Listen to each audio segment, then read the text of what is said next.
Welcome to Melt. I'm Suresh Venkat. We start the year on Melt with an episode dedicated to the art and science or the why and how of personal branding. We'll be in conversation with MG Parameswaran, or Ambi as he's popularly known, about his book, All the World's a Stage, a personal branding story.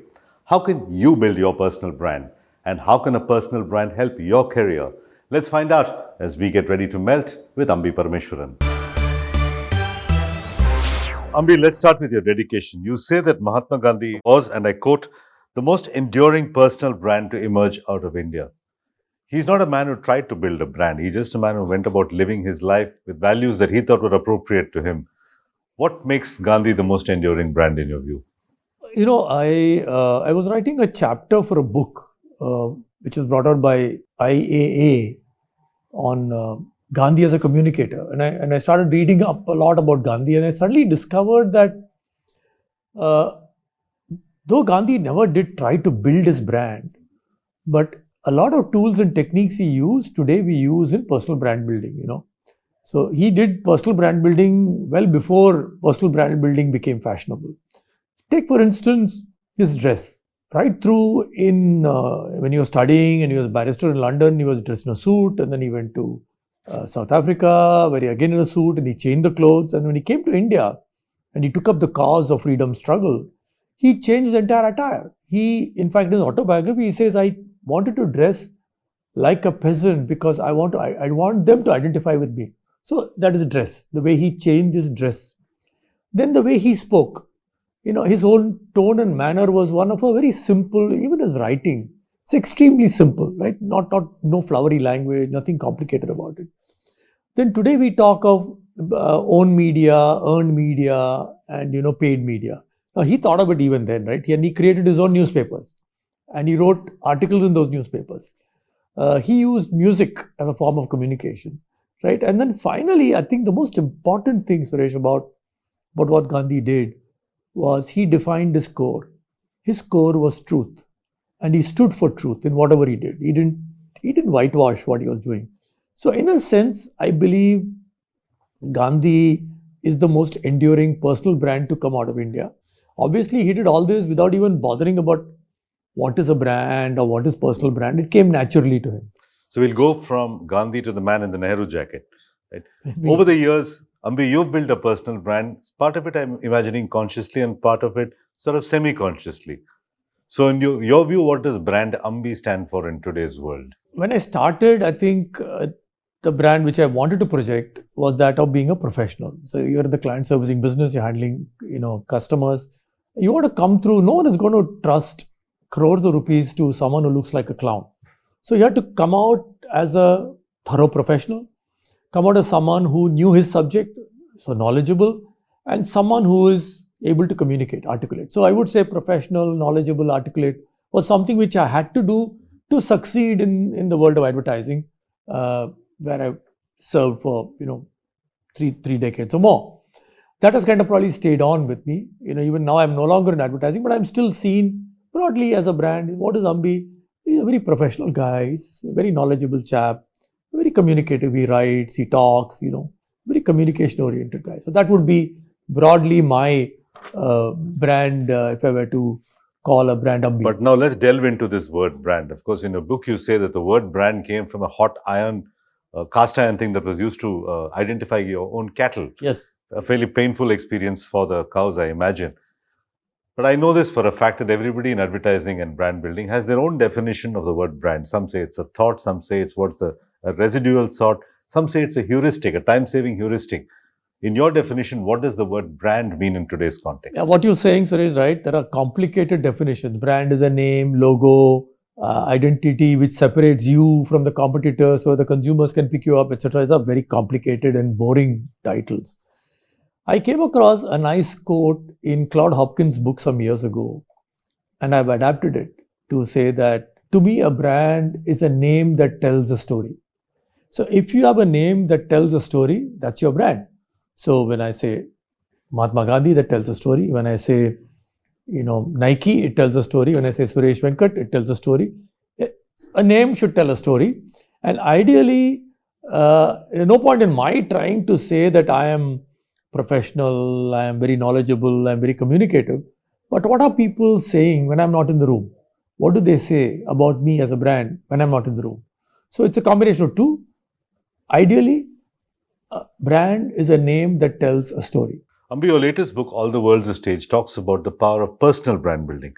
Now, I can imagine a celebrity like Priyanka Chopra or a cricketer like MS Dhoni. They are powerful, famous people, and they invest a lot of time in building brands. So, is building a personal brand only for celebrities and semi-celebrities, or is it for everybody in your view? Normal myth is that becoming a personal brand, spending time on building a personal brand is something good for the CEO of the company, founder of the company, good for a film star. But the truth is that whether you like it or not, you are a brand, right? Like I said, that's what people say about you when you're not in the room. So are you going to take control of it? So, you have a default brand whether you build a brand or not. Absolutely. So, you need to be conscious of that Absolutely. first. So you already are a brand. You're a brand whether you like it or not. I'm a brand whether I like it or not. So what personal branding theory says is that take control of it. Try and understand what this is and then shape it. So one thing is you cannot become something else. If people think you crack great jokes, you're a very funny guy, you can't suddenly turn around and say, I want to be projected as a very knowledgeable guy, erudite guy who will give pearls of wisdom. No one's going to take it seriously, right? So whether you like it or not, you should take control of what is your personal brand, right? Even if you're a young executive, starting off as an executive, right? What do you project? How do you project? And I said that in the book. I started my career in 1979, Suresh, and I was a youngster getting into the world of advertising, and the agency I worked in, my boss had a beard, and one day we got talking, and he kind of hinted that, look, we deal with CEOs, we deal with marketing managers, and we need to come through as knowledgeable. So I said, yeah, maybe I should grow a beard. He said, yeah, grow a beard, let's see. And I grew a beard. And I, for that first 3 years in advertising, I had a scruffy beard. And it kind of made me look a little more mature or whatever. Cut to, I joined a British multinational company called Boots, where, I passed the interview and all that, joined the company. And I think third day in the company, I was in the washroom and the MD was there in the washroom with me. At least that company was a little egalitarian. MD and all the executives went to the same washroom. Mr. Panappa then looked at me and he had interviewed me. I'd met him as a part of the process of being recruited. So then he said, Mr. Parameswaran, having a beard is okay for advertising, but we are a British multinational pharmaceutical company. And he washed his hand and left the room. Okay. So next day my beard came off. A subtle hint was enough to tell you that. I took it off. After that, I've not grown it. So I'm saying, even at that young age, you are a brand. You got to understand that. I could have even kept a beard. I could have trimmed it, and probably created a new style. I didn't. I went by the conventional. I took it off. If we had to wear a tie to work every day, we did that, right? So, but then, how does a young executive build his brand? Is to be true to what he is and be aware that whether you like it or not, you're a brand. Okay, I know you've identified 10 or 11 questions in your book on where to start building a brand. I'm not going to give away all the 10 or 11 questions. Give us the first couple of questions that a young executive must ask herself or himself when they set about the task of personal brand building. So I think the first thing you got to ask is, what are you? And 2 days ago, I was at an event where someone stood up and asked the question, I'm a nobody. How do I build my personal brand? So my answer to him was, no one is a nobody. You're a somebody. You're here. You're somebody. So get in touch with yourself. What are you good at? What do you like to do? And what are people paying you for? Sort of ikigai model. Yeah, exactly. So, and then you say, this is the brand I want to build. This is my personal brand. And instead of going in now, running amok, trying to build your personal brand, once you define what you want to be, 3, 4, 5 words, then you check out whether this is true of you. Talk to people around you, maybe your close friends, maybe your colleague, to say, what do they think about this? Once you confirm that when they say, Suresh Venkat, these are the 3, 4 words that comes to their mind, then go about building the brand from there. Right? Don't do it in vacuum. Do it based on your foundation, on what you stand for, what you do. So that's one. Then develop a presence. You need to be, you need to figure out how are you going to, like you're dressed in a jacket, I'm dressed in this. You got to develop your presence. What is your presence? That's critical. And in the world of business, communication. That's not just personal style, though. It's not just clothes and jacket. By presence, you mean something a little more than. Presence is, it starts with how you look, how you're groomed, but that's only one thing. Suppose you walk into a room full of strangers.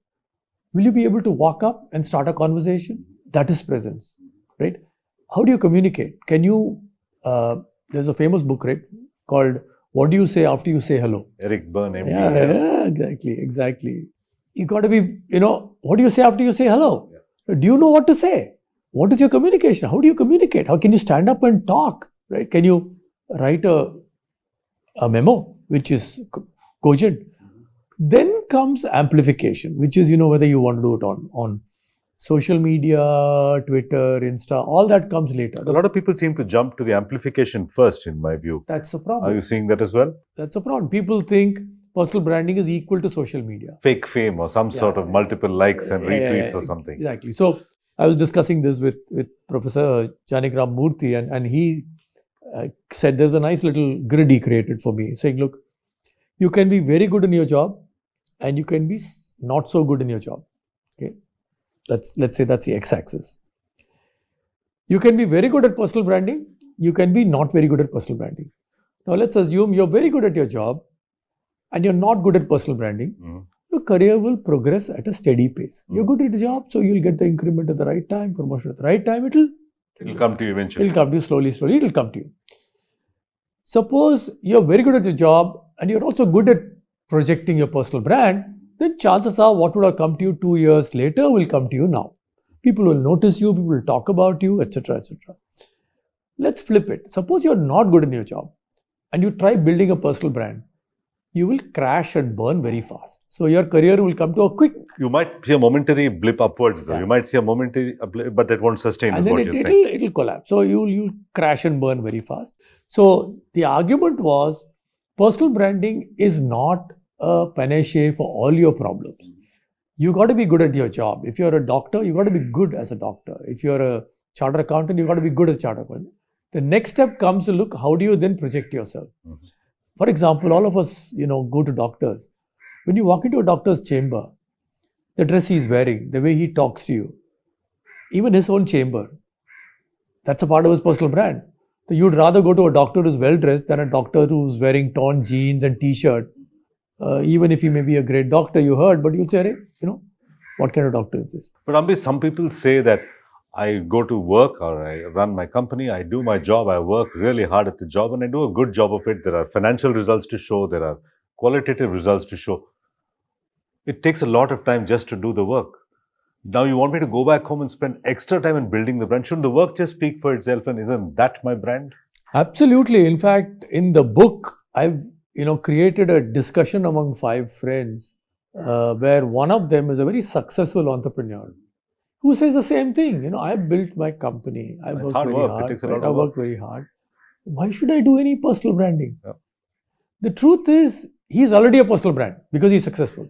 So he can let it be, or he can take that little bit of 1 hour a week or 1 hour a month to do a little bit more. You accept opportunities, go and speak at different forums. Now, by speaking at different forums, his personal brand gets built, but also his company brand gets built. Right? So you're going to help the company by building a personal brand. So it's not just an exercise in vanity. There is an actual clear commercial interest that you're also saying. Absolutely. You build your personal brand, it'll have a rub-off on the company, right? And it'll also get benefits for the company. And I tell executives, when I mentor them, you cannot build your personal brand at the cost of your company's brand. Be aware of that. If you're working in a company comes first. So when I was working in FCB Ulka, whatever I did, I had to make sure that it will benefit the company. I go and give a talk at a CII forum. But you are a spokesperson for Ulka at that point. Exactly. So if I'm going to give a talk at CII forum, chances are I'll talk a lot about FCB Ulka ads. I'll show some fantastic Zee Cinema ads, to say how this is an outstanding ad and I'll talk good things about the client. I'll talk good things about the company. because that's fair. I cannot go and stand up and praise some other company or some other competitor, which is a wrong thing to do. But once I'm out of it, now I'm fair game. I can talk. You can talk about multiple companies, I can talk multiple about everyone. agencies. Suppose I'm the MD of a company and I'm very busy. I don't like to go and give speeches. I don't like to, project myself in media. I may say, look, my able number 2 is there. I tell him, you go and project yourself. He or she becomes the face of you that go, company. You go and do it. And in my case, that's what happened. Anil Kapoor was the MD of FC Bulka, didn't want to go and give talks. So he used to say, you go. And he used to encourage me to go give talks, give interviews, write articles, all that was, go do it. Let's talk about money now, Ambi. Now, you say in your book that one of the qualities of a brand is it can command a brand premium. There are generic shoes and there's Nike, or there are generic phones and there's an Apple, right? So these powerful brands command more money. By extension, if I worked on building my personal brand, could I also command more money, a higher salary, a better negotiation, a better raise? Absolutely. I'm saying, you're going to get a job based on your credentials, right? Which are going to be hardcore credentials. What have you done? What brands have you launched? What campaigns have you done? And what big events have you anchored? Whatever. It's going to come on the basis of that. But on top of that, if you're also a kind of a different personal brand, that will help you command a little extra. The little extra may be a slightly better salary, a better title, maybe a better posting. Better consulting fees, any of those things. Exactly. All that can happen. But Ambi, here's the problem. Suppose I'm the CEO of a company and you work for me. If I allow you to build your personal brand, you're going to ask me for a higher salary and you're going to command better wages from me. So are CEOs of companies negatively incentivized not to let their employees turn into brands? That is, that is what you call cutting your nose to spite your face, right? So in the book, I've talked about this particular guy who works in a financial services company. In that company, there are projects which are handled by people. Let's say M&A projects are handled by various partners. The brightest guy is joining the company, the brightest youngster joining the company. Whom would he want to work with? If I have a choice of working with 4 of the partners, and I know that one partner has a terrific personal brand, I've read about him, I've read his articles, I've seen his video, I will want to go to him. So the same thing is true with clients. The clients would rather work with a name whom they recognize. So if you're scared that by helping someone build his personal brand, you end up paying more for him, I think you're foolhardy. Chances are you'll end up paying more for him, definitely, but he'll get you a lot more than what you pay him for. Ambi, when a big brand wants to redevelop itself or redesign itself or reposition itself, they come to, and quite frankly, expensive consultants and knowledgeable consultants like you. When I want to create a personal brand, I certainly cannot afford a consultant like you, but I know there are a plethora of so-called social media consultants and brand building experts. So should a person go to a consultant, or should you read your book and then take a punt on it on your own? So saying that, look, I want to build a personal brand, so let me hire a social media consultant is totally wrong. I mean, I think if you want to build a personal brand, I'm now plugging, but read the book. Read the book. Right? Read the book. It says, hiring a social media consultant comes on stage 3 or stage 4. Mm-hmm. First of all, understand what is your brand? What is the personal brand you already have? Validate it. Talk to people. I would say, even before you hire a social media consultant, get an executive coach who can work with you, right? Who can understand, what your strengths are, what your weaknesses are, what do you need to work on, right? And then if required, eventually get to the expensive parts later. If required, get a social media consultant. Like what I did, but when all this, social media thing started, I identified someone in my office and said, look, I want you to come and spend an hour every week with me. Tell me what is this, how do you do this, how do you do that? And she came and taught me, how to post this, how to post that, how to remove a post, how to change a post. That's all. It's not rocket science. Finally, you have to decide whether you have the time to post stuff, to do things on social media. So don't do half measure, right? Simplest thing to do is to make sure your profile is up to date. That's the simplest thing you can do. What is the most surprising thing that you learned about brand building? A piece of contrarian wisdom for our viewers, something that is unexpected about brand building, a personal brand. So, I think I've dedicated a chapter on this, which is the word we use, networking. Correct. Right. I read that chapter. When you say networking, what you tend to imagine is, going to a party, shaking hands, giving out visiting card. Hello, hello, hello, sir. Hello, It's sir. a tiring ritual. Yeah, and a lot of us do it. Okay, so in the book, when I was doing research whenever I write a book, I tend to do a fair amount of research. So, for example, for this book, I must have read at least 8 or 10 books on personal branding and close to 20 different articles on personal branding. And one of the articles I came across, I think from HBR, was about how it is important for you to build different networks. You cannot, what we tend to do is meet the same kind of people all the time. And that's, so you don't, so the the more That's just socializing, that's just partying. Yeah, so the more diversified your network is, the better off you are. And the story in the book, in that article which I read, is about how all of us know that Bill Gates got his first big break by getting a contract to do the software for the IBM PC. Right? We don't know how we got it. Right? We got the IBM PC contract, and he went on to build Microsoft, and Microsoft today is much more valuable than IBM.